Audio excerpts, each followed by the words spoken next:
दिल्ली जैसे बड़े और भागते शहर में लाखों लोग अपने सपनों के पीछे दौड़ रहे थे। उन्हीं भीड़ भरी गलियों में एक छोटा सा लड़का रहता था, अंकित। अंकित की उम्र सिर्फ 16 साल थी।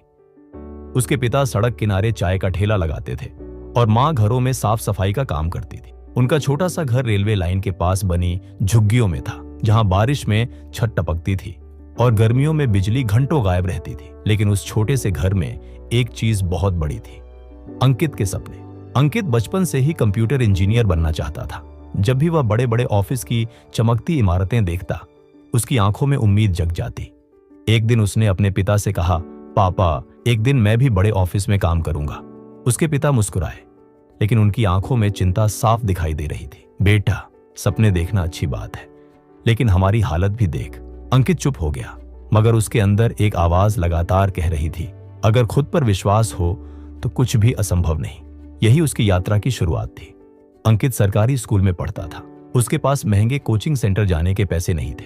क्लास के बच्चे उसका मजाक उड़ाते थे क्योंकि उसके जूते टूटे हुए थे और बैग पुराना था।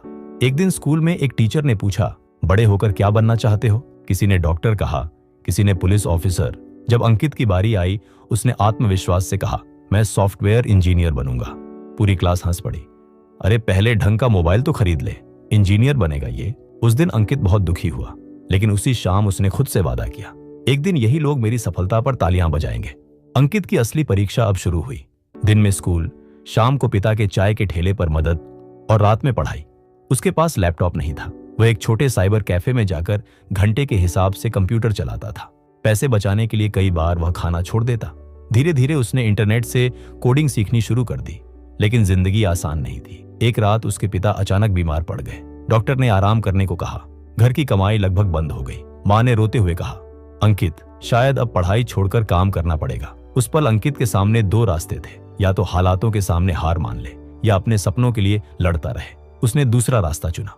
अब अंकित सुबह अखबार बांटता, दिन में स्कूल जाता और रात में ऑनलाइन फ्री वीडियो देखकर पढ़ाई करता। नींद कम होती जा रही थी, शरीर थक चुका था, लेकिन उसका विश्वास अभी भी जिंदा था। एक दिन उसने देश के सबसे बड़े इंजीनियरिंग कॉलेज की प्रवेश परीक्षा दी। रिजल्ट आया, वह फेल हो गया। उसका दिल टूट गया। उसे लगा जैसे उसकी सारी मेहनत बेकार हो गई। उस रात वह शहर की सड़क पर अकेला चल रहा था। चारों तरफ चमकती रोशनी थी, लेकिन उसके अंदर अंधेरा था। तभी उसकी नजर एक पोस्टर पर पड़ी, हार मान लेना सबसे बड़ी असफलता है। वो लाइन उसके दिल में उतर गई। उसे एहसास हुआ कि असली हीरो वो नहीं जो कभी हारता नहीं, असली हीरो वो होता है जो हार कर भी फिर खड़ा हो जाता है। अगले दिन से अंकित पहले से भी ज्यादा मेहनत करने लगा। उसने सोशल मीडिया छोड़ दिया, दोस्तों से दूरी बना ली, हर दिन खुद को बेहतर बनाने में लगा दिया। कई बार उसे लगा कि अब नहीं हो पाएगा, लेकिन हर बार वह खुद से सिर्फ एक बात कहता, खुद पर विश्वास रख, मंजिल जरूर मिलेगी। 1 साल बाद उसने फिर परीक्षा दी। रिजल्ट वाले दिन उसके हाथ कांप रहे थे। उसने धीरे से स्क्रीन पर अपना रोल नंबर डाला। कुछ सेकंड बाद स्क्रीन पर लिखा था, कंग्रेचुलेशंस, यू आर सिलेक्टेड। अंकित की आंखों से आंसू निकल पड़े। वह दौड़ता हुआ घर पहुंचा। उसकी मां ने रिजल्ट देखा और रो पड़ी। उसके पिता ने उसे गले लगा लिया। उस दिन पहली बार अंकित को लगा कि उसकी सारी तकलीफें दूर हो गईं। कुछ साल बाद अंकित एक बड़ी टेक कंपनी में इंजीनियर बन चुका था। वह उसी शहर की ऊंची इमारत में काम करता था जिसे देखकर कभी उसने सपना देखा था। लेकिन उसने अपनी जड़ें नहीं भूली। उसने झुग्गी के बच्चों के लिए एक फ्री कंप्यूटर सेंटर शुरू किया ताकि कोई और बच्चा सिर्फ गरीबी की वजह से अपने सपने न छोड़े।